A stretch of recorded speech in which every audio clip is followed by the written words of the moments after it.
kesempatan yang pertama kami persilakan kepada Bupati Aceh Tengah, yaitu Bapak Dr. Andes Sabela Abu Bakar. Kepada Bapak kami persilakan dengan segala hormat. Terima kasih, Saudara Moderator. Assalamualaikum warahmatullahi wabarakatuh. Waalaikumsalam warahmatullahi wabarakatuh. Yang kami hormati Saudara Bupati Banda Muria, dan yang kami hormati Saudara Bupati Gayo Luas, Saudara Ketua DPRK Gayo Luas, yang kami hormati Dekan Fakultas Kehutanan Institut Pertanian Bogor, yang kami hormati Ketua Ikatan Musara Gayo Jabodetabek, yang kami hormati dosen IPB sekaligus Ketua Tim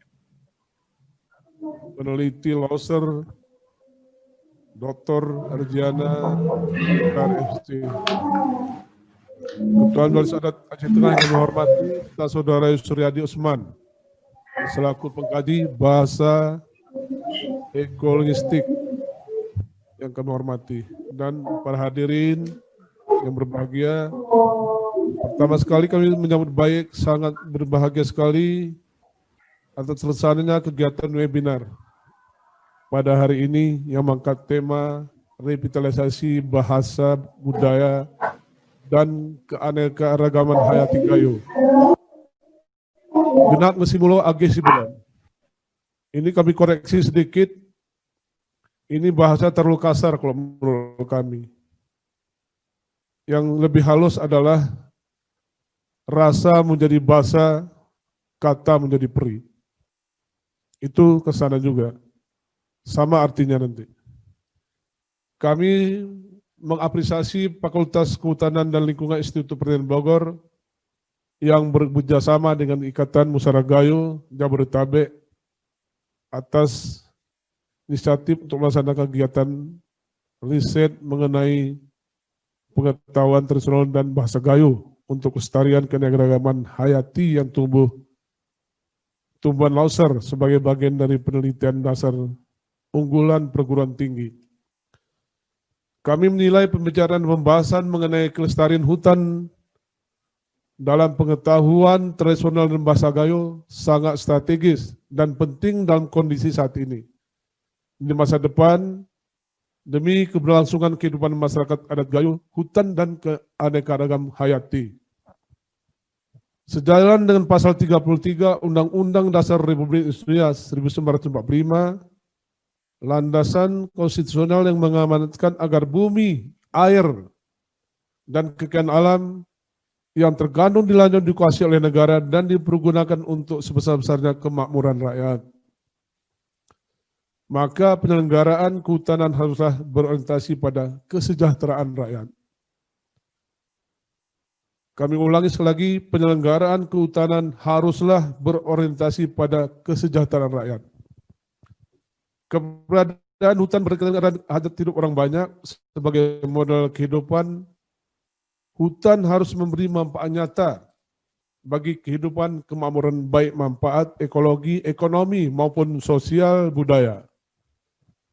Dapat kami sampaikan bahwa kawasan hutan Aceh Tengah ini seluas 77% dari wilayah seluas 452.753 hektar. Dari 77% kawasan hutan tersebut diantaranya terbagi menjadi 40% hutan lindung, 90% taman buru, 16% hutan produksi tetap, dan 2% hutan produksi terbatas. Hanya 23% luas cakupan Aceh Tengah ini dalam bentuk areal APL bisa dimanfaatkan untuk rakyat. Sedangkan Aceh Tengah ini rakyatnya mata pencariannya adalah sebagai petani dan pekebun. Nah, 80% petani, 60%-nya petani kopi, Arabica Gayo dan Robusta. Kondisi ini sangat bertolak belakang dengan kenyataan di lapangan, bahwa masih banyak lahan pemukiman perkebunan masyarakat yang berada di dalam kawasan lindung, yang kepadanya telah terlebih dahulu ada sebelum terbitnya Surat Keputusan Menteri Lingkungan Hidup dan Kehutanan nomor 103 tahun 2015 tentang kawanan hutan dan konservasi perairan Provinsi Aceh. Jadi yang mirisnya, kampung asal kami, Linge dan Serule, berada dalam kawasan hutan lindung dan taman buru. Ini bekas kerajaan, cikal bakal Raja-Raja Nusantara. Demikian halnya dengan program pembangunan dilakukan oleh pemerintah Kabupaten Aceh Tengah tidak dapat dilaksanakan secara maksimal dikarenakan terbatasnya wilayah yang bisa dibangun. Berdasarkan terbukti di atas, pemerintah Kabupaten Aceh Tengah memandang perlu melakukan usaha penambah luas kawasan areal penggunaan lainnya.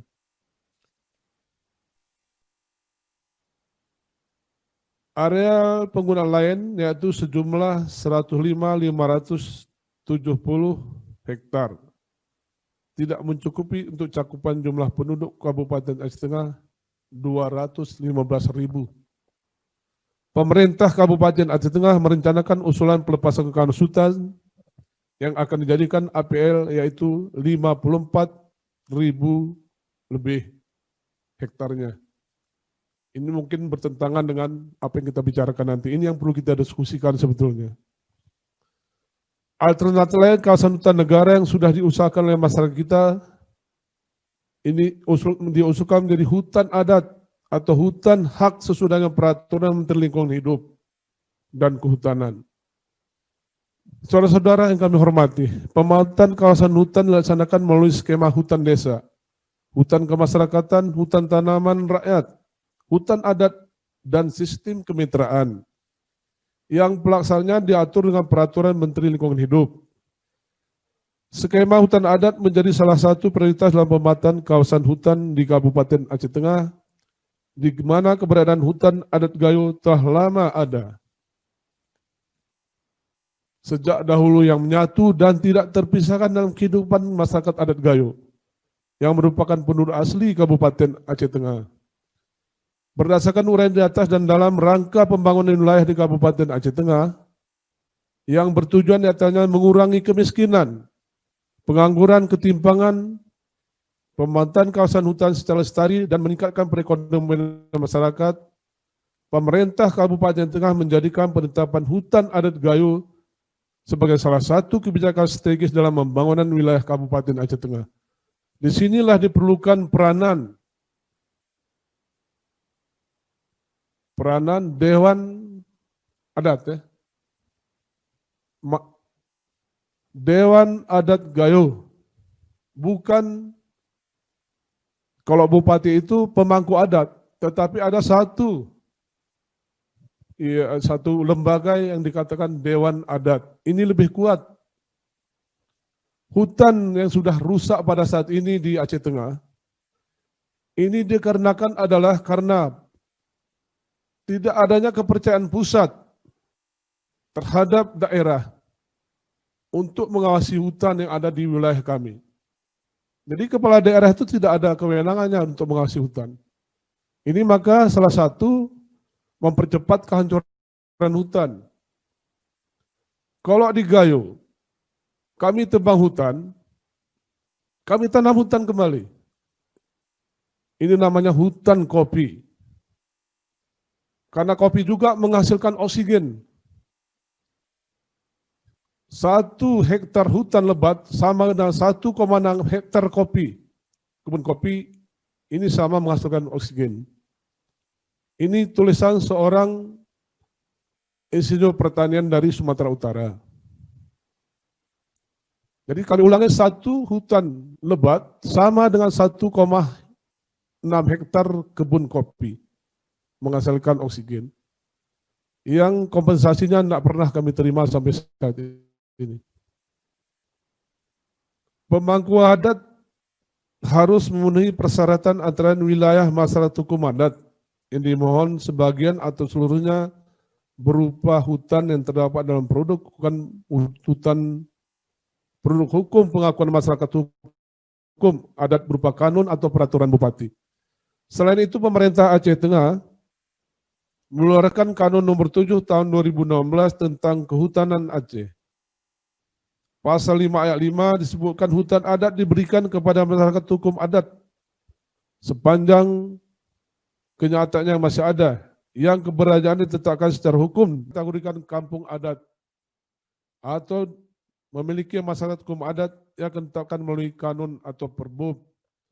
Dalam pemetaan hutan ini harus disadari bahwa hutan juga memiliki batas kerentanan daya dukung tertentu dalam kedudukannya sebagai sistem penyangga kehidupan hutan.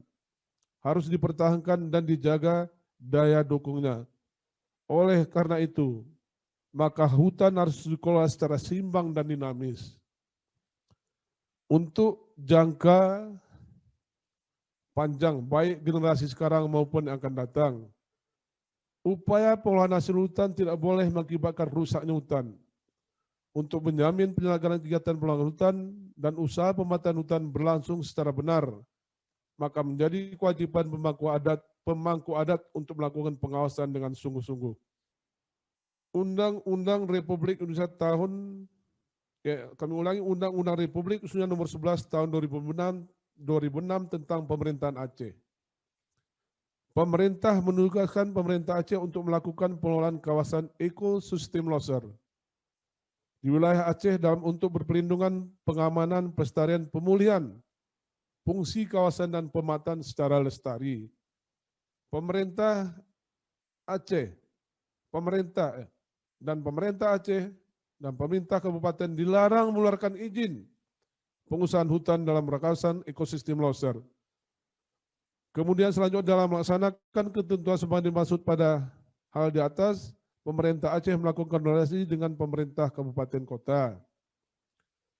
Dan dalam rangka pelaksanaan sebagaimana dimaksud pada poin di atas tadi, pemerintah berkewajiban menyediakan anggaran sarana dan prasarananya. Kemudian hayati, menurut kami adalah variasi atau variabilitas kehidupan di bumi. Pendekatan ini menjelaskan tentang kondisi di mana sekumpulan makhluk dan manusia hidup bersama, yakni saling memenuhi kebutuhan hidup. Berbicara tentang revitalisasi, pemaknanya tidak terlepas dari definisi yang telah ditentukan oleh pakar-pakar filsafat, psikologi, dan filsafat linguistik. Istilah tersebut berasal dari bahasa Inggris yang berarti re, yang bermakna kembali atau penanggulangan kembali. Jadi dari maksud dari istilah ini digunakan ke dalam pengkajian Gayo. Sesuai tema tersebut di atas adalah bertujuan untuk menghidupkan kembali tentang nilai-nilai adat dalam berbahasa norma-norma budaya, dalam bersosialisasi dan berseni yang sebelumnya terbudaya atau telah terkubur juga tersembunyi dalam primestika Gayo yang ditilahkan dengan si osop berperah si taring berai. Si arani gelahi pejamuri, maknanya yakni yang hilang mari kita cari, yang tinggal ayo kita jemput lagi. Dan yang ada ini harus kita jaga dan lestarikan. Ini kami dapatkan dari tulisan Dr. Joni, salah satu ahli adat yang ada di Gayo. Jika ditilik pada perilaku berbahasa orang Gayo, pengatulisasian tindak tanduk berbudaya. Saya ulangi, tindak berbudaya dan kondisi hayati di sekitar mereka. Tidak lagi berdasarkan konsep indigenisitas dan budaya Gayo yang ada sejak dahulu. Padahal konsep adat mereka tentang hayati dan ekologi sudah dulu ada sebelum Indonesia merdeka. Istilah genak singa munge, bukan simulo. Genap singa munge. AG sebelum. Jadi ini mohon diperbaiki. Bukan simulo. AG sebelum. Hal ini bermakna bahwa yang sudah itu sudahlah. Biarlah berlalu. Sekarang yang paling penting adalah kedepannya. Harus ada kemajuan dan pembenahan. Makna simulo dengan singemunge. Masing-masing berbeda. Walaupun merujuk kepada waktu yang sudah berlalu. Tetapi kondisinya berbeda. Ini salah satu contohnya bahasa yang harus direvitalisasi. Karena dalam konteks berbahasa Gayo, Sedikit saja berpindah katanya, maka maknanya juga akan bisa berbeda. Jauh dan sangat dalam. Revitalisasi bahasa, budaya, dan keanekaragaman hayati Gayo menilik kondisi masa kini yang dicermati dari perilaku hati agar tetap lestari yang berdasarkan konsep-konsep umum seperti belum bisa mencapai harapan secara maksimal. Dalam prosesnya belum efektif, setidaknya dalam pembangunan dan melestarikan keanekaragaman hati. Bahasa dan budaya Gayo itu saling berintegrasi dan membangun sinergitas antar instansi yang terkait. Dalam ini, butuh energi untuk mengembalikan konsep-konsep lokal wisdom, kearifan lokal. Adat dan budaya Gayo dahulu dengan cara alang tulung berat berbantu. Artinya tidak saling membiarkan tetapi saling bersinergi. Satu dengan saya, saling membantu, saling meringankan, bukan sebaliknya. Untuk itu perlu adanya pengintegrasi. Bahasa Gayo tidak bersifat tekstual, tetapi lebih kepada kontekstual. Ya, kami meloncat terus ke budaya Gayo. Budaya Gayo terlaksana berdasarkan norma-norma adat yang berwujud bahasa adat atau mereka sebut Palasara dalam adat primestika. Budaya Gayo meliputi semua aspek, tidak terlepas dari nilai-nilai yang merujuk pada norma-norma. Artinya setiap pelaksanaan dan praktek budaya harus terikat kepada nilai-nilai yang terlahir dari norma adat Gayo. Kemudian hayati dan lingkungan. Hayati lebih umum disebut dengan istilah biodiversitas, merupakan bentuk variabilitas kehidupan di bumi. Jika berbicara masalah hayati, kita dapat membayangkan bermacam-macam makhluk. Jadi kami persingkat, di Aceh Tengah kami sudah membentuk yang kami ambil dari Dr. Juni juga, lantah luntuk tetah tentu. Di sana ada masing-masing peran yang diberikan kepada seseorang yang menguasai. Katakanlah seperti palang hutan, panglut, kemudian juga kejurun belang.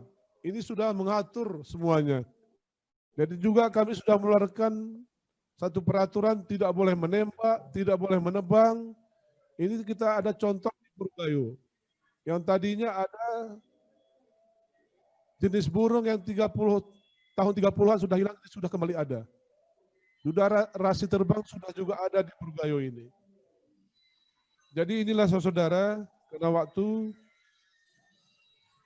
kita singkat, kami mengucapkan terima kasih diberikan kesempatan di dalam pertemuan ini. Mudah-mudahan ada maknanya. Wabillahi taufiq wal hidayah. Wassalamualaikum warahmatullahi wabarakatuh.